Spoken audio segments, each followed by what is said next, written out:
Hey, welcome to Film Fanatics. My name is Dan. My name is Justin. And I'm Joe. This week sees the sequel to one of the most talked about movies ever on this show, God's Not Dead, plus a couple of veteran actresses lead up two independent films, Sally Field in Hello, My Name is Doris, and Helen Mirren in Eye in the Sky, which also includes Alan Rickman's final live-action performance. We've also got a recent DVD film starring Simon Pegg and Lake Bell called Man Up. First, though, we've got to talk about God's Not Dead, a movie that keeps rearing its head on this program, the original. And so now we've got number 2 to discuss. Yes. But why? Well, I can't answer because I'm not the one who brings it up it does seem to pop every up a lot. Other episode. You'd think it's something like that we wouldn't talk about. No. But I guess it must have done something interesting enough to dictate being talked about. Must have. Anyway, I guess we'll find out in the sequel. After answering a student's question about Jesus, a high school teacher, played by, I believe it's Melissa Joan Hart. What is she most famous for? She looks familiar. I would say probably Sabrina the Teenage Witch. Yep. Younger viewers may know her from Clarissa Explains It All, or I should say older viewers, I guess, might know her from Clarissa. Okay, she did look familiar to me. I think I saw a few episodes of that a long time ago. And so she faces a court case that could potentially end her career. Several characters do return from the previous film to be worked into this plot. Also, you've got some decent star power with Ernie Hudson playing a judge who presides over the case, and Twin Peaks star Ray Wise as an atheistic prosecutor, functioning as the main villain among many this time around, as opposed to really one last time. Sorbo was enough evil villain to match it, and this one just has Dean Cain, I think, right? Was Dean Cain non-believer in the first one? He was a non-believer, and I guess he was certainly not a likable character, but I wouldn't say he was an antagonist to the main story. No, not to the main story. No. Just to the girl who comes back again, who left him, I guess. She's not in it. Yeah, I know. I mean, he's not in it. He's not in it, which makes sense. And she has her cancer's apparently been cured, and she seemed really sad about it. Actually, like she lost some of her faith, and so she uses her blog to continue talking about God, but on her own terms, as she declares, which is interesting, but goes absolutely nowhere. That exactly. And to be fair, just to say on that particular point, there are some side plots, kind of like the first movie, that don't really go anywhere. But thankfully, not nearly as many though. But the thing is this. They do drop a lot of those potentially bad ones that go anywhere, and most of the side characters, which really did nothing in the first movie and you could have cut them out, actually kind of matter to the main story a lot more here. Like, for instance, that really annoying preacher, who God seems to hate, apparently, who really only kind of vaguely mattered in the first one. He actually becomes one of the jury members. So he actually matters. So the point is, I did like the fact that some of those side characters actually were more relevant to the main story. So there's definitely more of a sense of unity to this movie than the last one, which had 5,000 characters, half of which didn't matter, or they underdeveloped, or didn't go anywhere. It was terrible. Now, one thing I will say about this one is, kind of like in the first movie, I have to say that there's definitely some compelling questions. There's some interesting debates that occur. And once again, you find yourself with a main character who you can kind of get behind. To a certain extent, you want to see them supported, by their particular beliefs. You can get behind them. And this time around, they actually have something that makes a little bit more sense. It's within the realm of possibility, whereas in the first one, really, Kevin Sorbo's character should have, been fired, or at the very least reprimanded, actors at least to some degree in the movie, and with a lot more focus. I certainly think it's very flawed. I mean, it has a lot of the pandering stuff you expect. It does simplify these issues. But compared to the first movie, it does go a lot deeper. And so I'm curious to hear what you guys have to say. Well, I mean, I think it makes the most sense to let Justin go last on this one because of the ranting and the raging. Already. Please. So, I'll sort of add my 2 cents quickly. I do think it's a better film than the first one. I agree. I think for a lot of the reasons you said. I think the acting on the whole is better. You do have some names here. Jesse Metcalfe from Desperate Housewives, Robin Givens, Melissa Joan Hart, like we said. And I do think that it's more in the realm of possibility. It really is. Now, both films were loosely based on actual events. The first one, I think, was only based primarily around one event, which is the Hercules character, Sorbo character. Sorbo, yeah. Yeah. Whereas this one is sort of, if you stay for the credits, an amalgamation of like 10, Generalized. 10 different Pretty much. Courses cases that have come up. But this happens all the time in, Yeah. in high schools and middle schools with the separation of church and state, blah blah blah. Yeah, So good topic. the topic itself is more relevant. Yes. It is. However, the court proceedings are a little bit wild here. There's a lot of things that would never happen in a real courtroom. What's your favorite setting. TV show? Where you're not on the jury. Hudson, I would say, was probably the most realistic part of the courtroom. His ruling seemed to make sense with what was happening. Yeah. However, surprise witnesses and, badgering and this and that sort of were a little bit out of the realm of possibility. But I think the movie is at its best when it focuses on the case. Yeah, definitely. The stuff with the preacher, while sort of All right. tangential to the story, you could still lift him out. Let me tell you one thing I do want to say about that. Tell me.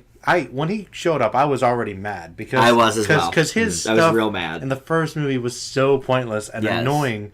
It really was. It really was. This time they tried to follow up with that one character, the Asian actor. Yeah, I forget the who it was. friend Yeah. of the kid in the kid in first the movie. who they mentioned, of course, Josh Wheaton. Oh, they like to drive it in. Oh, yes, but they do. yeah, Much like they like to drive a Prius in the sponsorship of this movie. so much Prius. But yeah, I like the fact they followed up with him, and of course he is struggling with it. And of course, Yes. smart character, asking a lot of fine. questions. That's fine. I like that. So okay, we could have like a little subplot. You could have of this. lifted him out too, No, though. no, you Him and his pretty dad. much, No, yeah. that I'm sure you could lift him out, but I'm saying once again, if you got to use it, fine as a subplot, a couple scenes maybe. The thing is this: every time He kept that he returning. asks a question, every time he keeps asking a question to the preacher, okay, let's sit down and talk about it. I will read scripture, and we'll never hear an actual discussion about any of these questions. True. Which I think is fine. That's the point of a sermon. Yes. You can do one of those.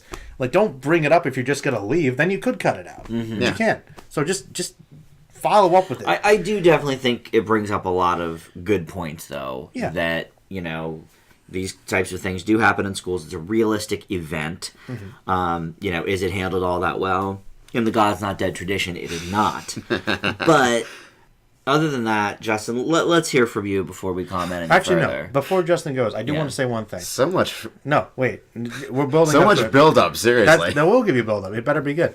No, I want to say that I do agree. Like, it's interesting because I think that some of the presentation of these characters was more realistic and rounded. Like, for instance, her father, it says some stuff about Jesus and the truth and whatnot. Okay, it sounds like it's really talking down to the audience for a second. But when you think about it, he's old. He's on his final days. He's huge in his Yeah. beliefs. I'm fine with that. I was fine with And there that. was more of that in this movie. Where I'm like, it's not so much the agenda. It's kind of more realistic. It's still got an agenda, though. but I know. that's- Hold on. Well, One obviously. last thing. One last thing on the agenda part. While it's obviously trying to be more fair, some things are so cartoony. Like, for instance, like the principal, like Yep. she's evil. She's Yeah, straight she up is. evil, and it's that demonization that's just so. How about the hardcore. union president? Union president and the lawyer, like the Yeah. defense lawyer for the school? Like, they literally make him look like the seediest guy ever. It's just stuff like that is still, I think, some yeah. obvious issues, but. Yeah. Since he's so excited, All right, I can let's feel hear it. it, Let's hear Justin. from Justin's thoughts. Well, listeners, the first one has been brought up many a time from me, mostly mockingly, but for its... I would say, not even mockingly, though, Justin. I would say by comparison. Yeah. I would say that anytime we do a Christian movie, that is your go-to. It's not necessary. I mean, it is mocking because you hate the movie, but I think it's By more comparison. by comparison. That's fair. In terms of questionable outlook towards opposing viewpoints, painting the Robertson family as ideal Christians, and, for lack of a better word, having some of the most awful arguments and debates over the existence of over a superior power. But honestly, for the interesting concept and actually passable performance from Sorbo, I didn't actually feel okay failing it. So, how does the sequel match up? Well, here's my first problem with it. There is no debate over the existence of God in this movie, so the sequel title is pointless. I mean, literally pointless. Well, Yes, Joe, I'm sorry. Not entirely. Because, For the most part, yes. They're arguing about Justin, Jesus. They're can not you let me arguing about the get existence let me of get God. let me get a word in. Let me get a word in. You're not entirely wrong, but the main villain's agenda is to, in a sense, prove God is not dead, as he states. Clearly. I would argue that many times a sequel's title is sort of irrelevant in terms of the movie. So, to be honest, Justin, I don't think that you're wrong. I think after the case was over and they started chanting "God's not dead," it didn't really match up. I agree that the title maybe isn't quite in line, but I mean, as sequels go, sometimes that happens. It's true. Yeah. But this was another classic case of I really, really, really did not want to hate this movie as much as I did, and I was really trying to figure out, like, okay, how does this one stack up to the original?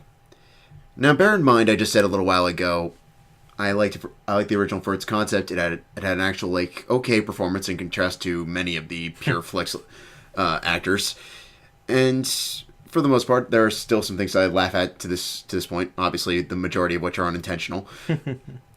This one is just so completely and utterly blah. None of the actors are even remotely compelling. I was bored probably about a half hour into the movie. The arguments, quote unquote, are so outrageously cartoonish. It's not even funny.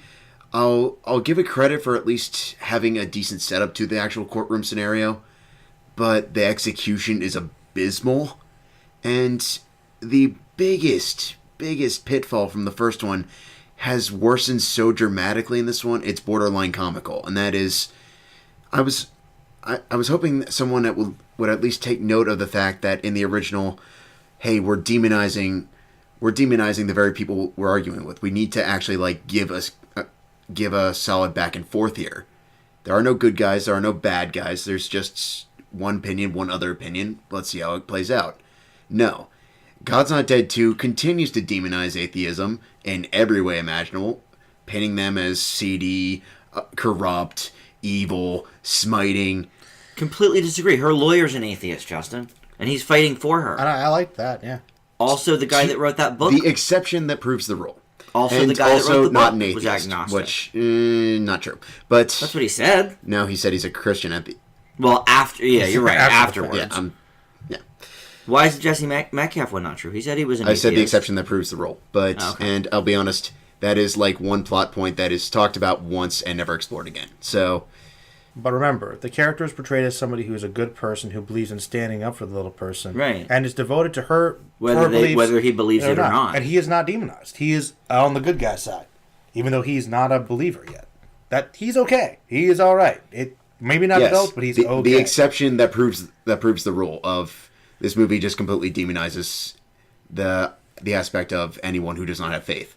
But the other people in this movie are not necessarily painted even as atheists, Justin. Mm-hmm. Like Robin Givens from the school, she even said how she, went to church with Melissa Joan Hart the one week. She didn't say she was an atheist.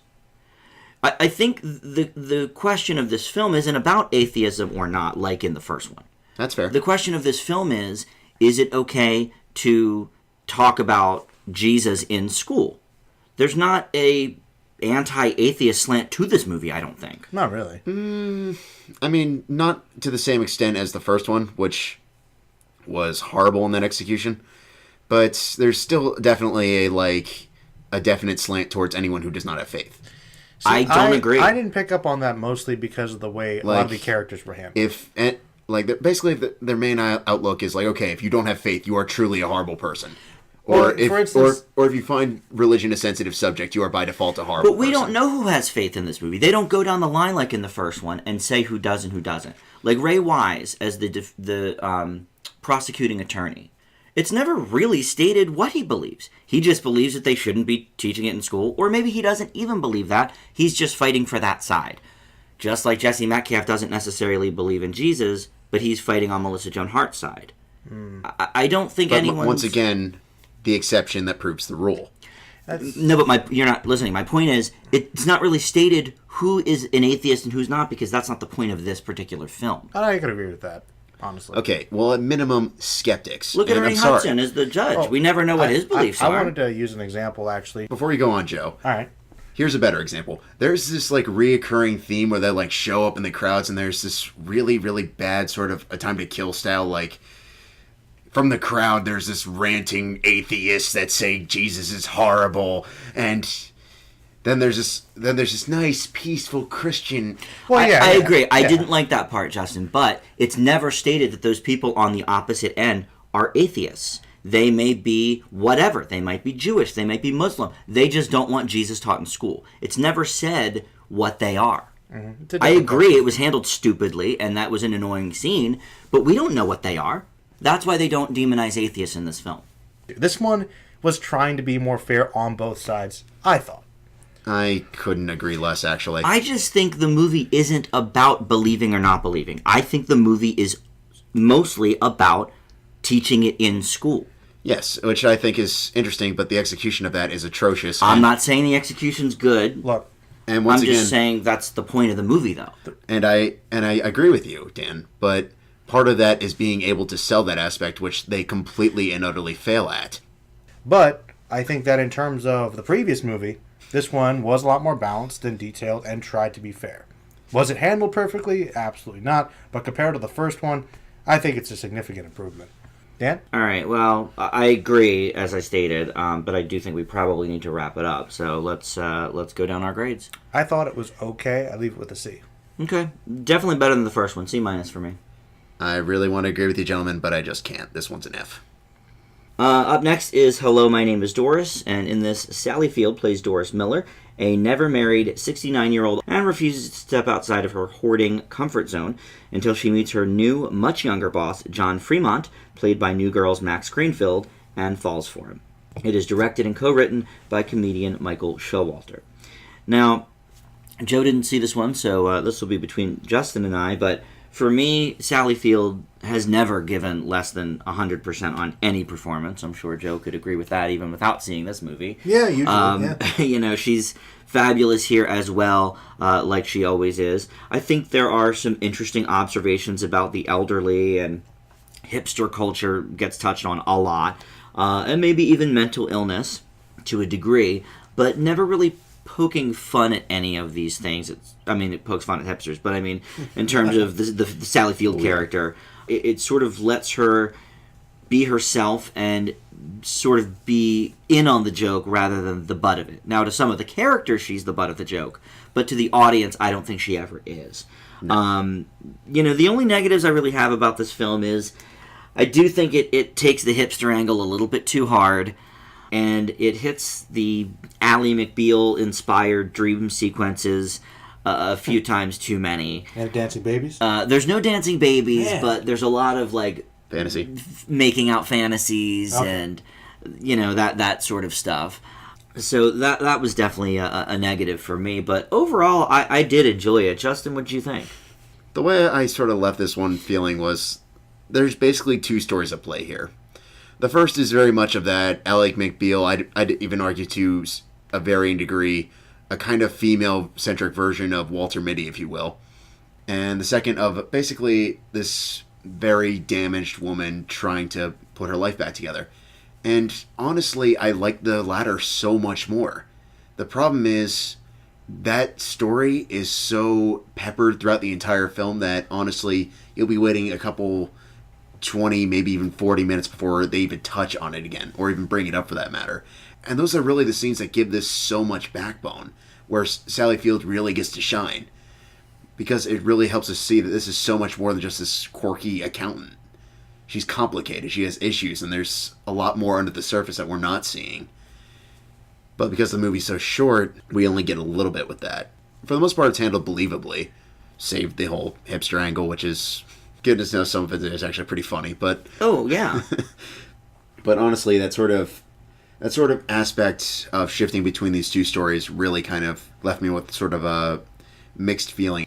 I agree. I think, it definitely was not, oh my God, this is the be-all and end-all. I mean, I don't want to speak for you, but personally I enjoyed Grandma slightly more last year. Agreed. Absolutely. Both sort of the cantankerous, older woman.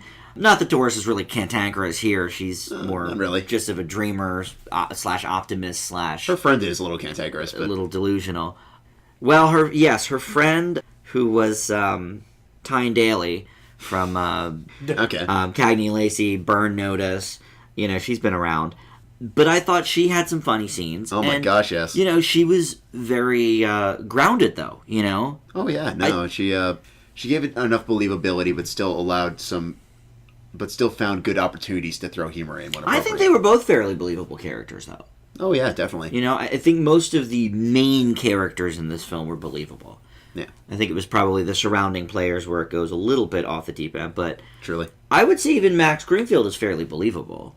Oh yeah, I mean, in terms of the initial dilemma and dealing with some of the way things play out later on, without giving spoilers, obviously, I think it sheds a lot more light into who Doris is as a character and how she's relating to the situation and how that sort of evolves over the story, particularly when she starts playing with social media, which is both quirky and cringe-inducing at the exact same time. I was okay with it. My issue with it was that they were calling it Facebook and saying, oh, you're on Facebook, but it wasn't using any of the Facebook graphics like they did in The Intern. Like when Robert De Niro went on Facebook, he went on Facebook. Yeah. And I don't know if, obviously that's probably a budget Product issue. They placement couldn't thing. get the... Well, Right. but they're saying the name, so obviously Yeah. the name is different, I guess, from the graphic version, but... No, that's true. I would prefer they just called it something else, I guess. Yeah. But whatever, that's a bit of a nitpick. But no, overall I enjoyed it. Hello, my name is Doris gets a B+ from me. I leave it with a B. All right. Justin, we're going to go back to you here for Eye in the Sky. Helen Mirren plays Colonel Catherine Powell, a UK military officer commanding a top-secret mission to capture, well, at first, a group of terrorists in Kenya via a drone piloted by Steve Watts, played by Aaron Paul. Though when things start escalating with new intel and a 9-year-old walks into the line of fire, a question starts to arise about whether to follow through and potentially save lives, or willingly allow more to be killed. Barkhad Abdi, and in his final live-action performance, Alan Rickman also stars.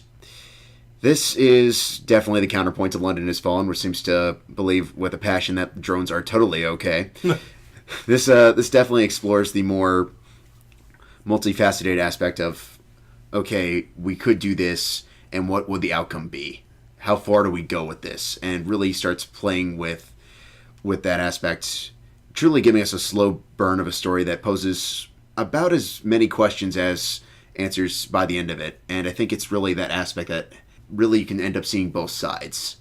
It's a really hideous situation, and they handle the dark and gritty aspects of it perfectly, giving us this really nice POV shot from the drone, as well as giving us this multi-layered aspect from being on the ground with Abdi's character. So Justin, I take it you liked it more than Captain Phillips. Yeah, it's pretty anti-Phillips, not gonna lie. As far as the Abdi performances go. Yeah, How I was about those teeth, though? No, they shaved those teeth down or something. I was happy to see him again. They gave him some good teeth work. Oh, yeah, in no. those. But I mean, it really does encapsulate the whole aspect of what is right, what is wrong here. I'll admit some of the pace hurts a little bit, and at the end, it might get a little heavy-handed.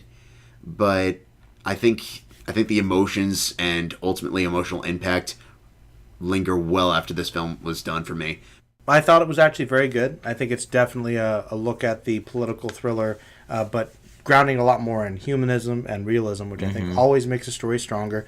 I think that the whole really idea of how war has changed so much and how removed I think we are from it, and how potentially dangerous it is, but also just the many of the moral questions you often hear about in these kind of conflicts, but also the legality of it, the political aspects of it, the blue tape you have to get through just to make a decision. And I liked how the film really bounced between all the different people connected to it, from the individuals who have to identify who the perpetrators are, and the people who actually control the drones, and the people on the ground, and the people in the room, and the people, interconnected in the other government. How nobody really wants to be accountable because of their conscience. So everybody's trying to bounce around to see what is the best moral decision we can make in this situation where there is no real great outcome.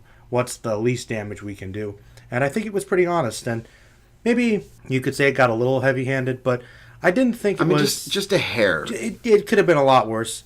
My biggest issues with the movie, I guess, are not major, but I think that they definitely could have benefited had they been there.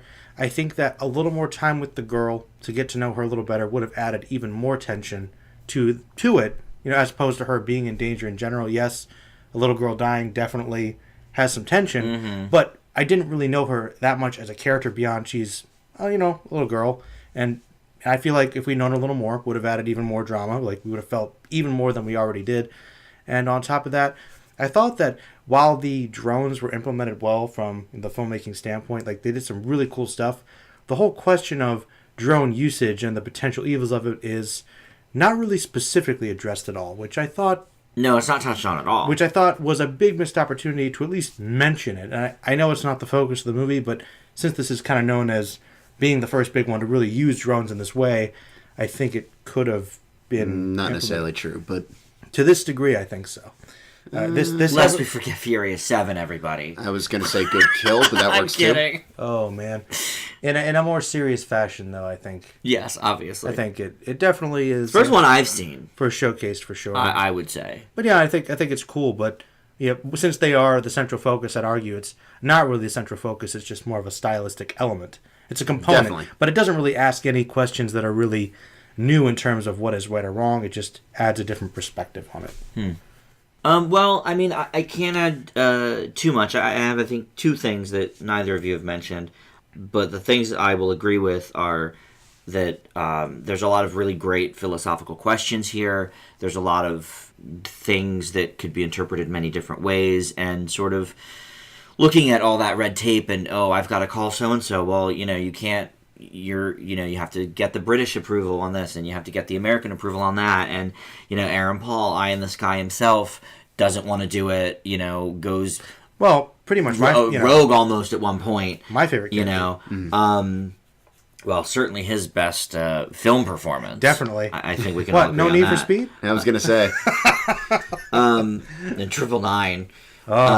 Dear. But anyway, the two things that I don't think you guys touched on was the real-time aspect of this, which I thought was implemented very well. I didn't even think about that. For the first maybe 10 minutes of the movie, it's not. And then once they sort of get everything in place, it really is, for the most part, in real time, calling this person and, we have 8 minutes, to decide, and this and that. I thought that was used very well. I also thought the use of natural sound was very good. There was a lot of things in this movie where there was no score and nobody was even talking because everybody was sort of, holding their breath with what was happening. So Cool. I think that was a great aspect as well. Overall, a couple minor flaws like you both mentioned, but I really did like it.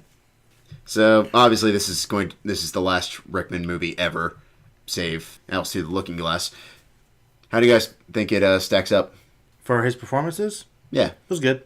it was a smaller role than I thought it would be. You definitely could say it's more of an ensemble. Well, I think they certainly played him up in the previews because they wanted to yeah. get the word out that Right. it's his last movie. Yeah. Because I felt the same. I thought he would be a bit more involved. He's, I would say, third after Mirren and Paul. Yeah, Agreed. Yeah, Absolutely agreed. I mean, he's fine. He's good, but He was sitting the whole movie. yeah, Other than when he was He buying the doll in the store at the beginning for his Yeah. daughter, which I don't know how I felt about that plot device, by the way. We get it. He's got a daughter, and this girl's a young girl as well that's about to get murdered. To be fair, I'm guessing You know. it was probably granddaughter. Or granddaughter, whatever. be. I think, but yeah, I obviously. Point is, there's a 9-year-old girl in his own life. Yeah, that- I thought that was the one thing in the movie that was a little bit... Some ham. Well, speaking That to was the a bit heavy-handed, hammy, but yeah. I thought it was okay. I mean, it wasn't bad. It was just, pretty obvious why it's there. Right, Yeah. right. Well, let's hear the great Joe. I thought it was a very good movie, but maybe not quite as good as it could have been, so I leave it with an A-. I'm right with you, A-. you're not going to hear any arguments from me. All right. Well, finally, we have Man Up, and this is new to DVD, or you can stream it on Netflix. Joe, let's hear about Man Up. That's actually how I watched it. Man Up follows a single 34-year-old woman, played by Lake Bell, who, after being mistaken for a stranger's blind date after an encounter on a train, finds the perfect boyfriend she could have always wanted, possibly in the 40-year-old divorcee, played by Simon Pegg. there is a bit of deception and more hijinks ensue as the secret is revealed. And actually, I thought that the premise of this movie was really interesting because, obviously the reversal of the whole mistaken identity thing has been played up before in romantic comedies, but I thought this one kind of really split the difference because you have her kind of going along with this facade and getting to know this person and really finding that she and him do have a lot in common and they really do seem like a good match. And when there is that compatibility, I think that just the actors in general have so much chemistry. Like I found myself falling in love with this couple. Like I really thought, wow, this is very believable. They're just pleasant to watch. And then you see things revealed and it gets a little jarring because obviously it's not perfect, and there's some arguing. But once again, it's presented mostly realistically. I mean, I think that there are some cartoony moments that pop up, definitely some hijinks, which I'm not sure inevitable rom-com chase. Yeah, and there's some things that I think kind of stuck out that sort of broke up the stability of the movie up to that point. Like they try a couple of jokes that I thought were a little outlandish for what the movie itself was. And it comes back around and ultimately is kind of predictable. And it just kind of starts off being really, really fascinating and interesting and just honestly an enjoyable experience, but just kind of ends up pretty much where you would have expected it to be had you not expected it to be so good in the first place. So I think it was kind of uneven in that sense, but the performances were good. I just think that if there was one thing I could say about this movie that was ironically a little disappointing, it's not so much that I thought that the romance was necessarily bad. I thought it was mostly pretty strong. It's just that for a movie that I believe is supposed to be comical, I never really burst out laughing. So I guess I'll leave you with that. I did get a few solid laughs out of it. I will say that. Belle's character is obviously very cynical at the beginning about love, and then she, ends up falling for the Simon Pegg character. But what's the thing that stuck out the most to me about this movie? Soundtrack-wise. Oh, dear. There were some really random choices that I kind of rolled my eyes at from my memory. Well, I enjoyed the Whitesnake placement. Okay. It's not one you hear every day. No? One you do hear every day is Where Is My Mind? Oh, here we go. Now, it's an orchestral version. I'll give them that. It's not the Pixies. Yeah. But we get literally a whole 3-minute montage where she's on the bus. Look, man, people like it. They want to put it in their movie. Okay. They just do. Look. Fight Club, man, blame him. Justin has a thing that he revealed in Zootopia where if it ends with a big sing-along at the end... Can't be an A+. He has to drop it down. I will drop any movie that uses Where Is My Mind. I can't do it. I'm sick of it. This is now, since we've been doing the show, I think at least the third movie that's used it. Maybe fourth. So I'm done with that. It's a gripe, yeah. It's a big gripe. Lake Bell, I love her. Yeah. I think she is adorable. We reference... not with the frequency of God's Not Dead, but we've brought up In a World, many a time on this show. And the other one that she wrote. The one where they throw a I love where she throws the baby. She catches the baby. They're playing baby toss. I like that. That was in No Escape. But her British accent is flawless. I had to ask. She is like the accent master. Right, I do have to ask. She's not British? No. Okay, well then I have to say, Points. I was, when I started watching this... You knew that, right, Justin? I didn't, actually. No, I was thrown. I was like, okay, she's a good actress, but she must be better than I thought because, she did this American accent so perfectly because her English accent was so good. Unless I'm reversed and every other movie she's ever done is American. Let's pause to look that up. Because this is the thing. Fact check. Either way, Dan. It's perfect. It's either perfect American or perfect Either British. way, her mastery of the tone is just amazing. Well, and we saw some of that in a World because she's a vocal coach. Sure. And she's trying to teach Eva Longoria NYCU New York how to talk. That's what I thought. I thought she was American. That's what I thought too. So yeah, master of the accent. So that I loved. Well, then points for that, big time. Great chemistry with her and Peg. Yeah, absolutely. I have to admit, I really did, fall in love with these characters, and yeah, I think this could have been a bit more standard than it is. It's not breaking the rom-com formula mold here, but I do think it's definitely upped because of some solid performances and a decent script. Yeah, it's mixed up a bit, but the problem that it bugs me is it just kind of falls kind of conventional ultimately. I do admit which the ending bugs me. It's a little too... The ending's probably the worst part of the movie. Sadly, I would say the last maybe 10 minutes. What do you think, Justin?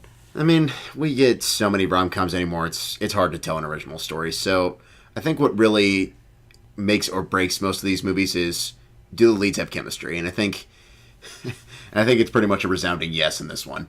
Peg, Belle, they hit it off almost immediately, and it really helps structure the backbone of the first act, which is really where all the magic happens. True.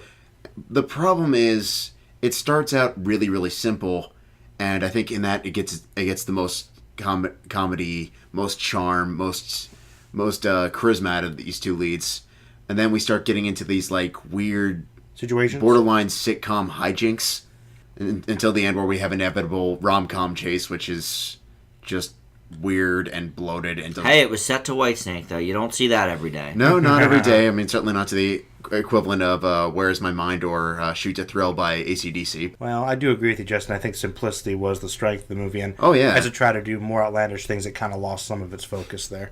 No, I mean, one of the biggest laughs I got out of the movie was the whole scene where they're pretending to be boyfriend and girlfriend in the club, and they're slow dancing, and they're both having this they're both basically trading barbs. All right, I guess the big thing that sticks out in my mind, how did you guys feel about her old high school alumni that had a crush on her and came in and started acting insane? Really, really awkward. That's kind of my big issue. Stuff like that kind of I don't think I hated it as much as you guys, but I mean, it does give her the impetus to move forward with telling him the truth. I just think there might have been a smoother way to do it. There might have been. It does get a little bit convoluted, I guess, adding him to the mix. He did add an interesting element towards the end, though. True. So, I don't know. I thought he was okay. For the most part, I thought he was a little shoehorned in.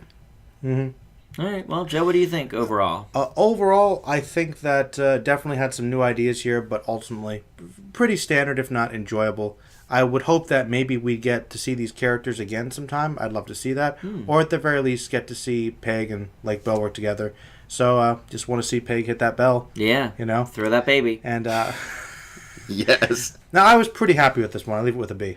Okay. Yeah, it's a B for me as well. Yepper. 3 in a row. Wow, Justin. Yeah.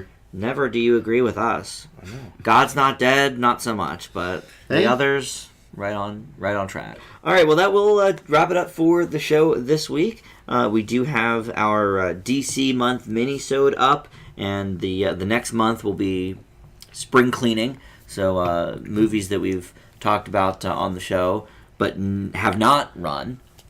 So we're going to do that, and as well, the Star Trek minisodes, of course, keep coming with all the different Star Trek episodes.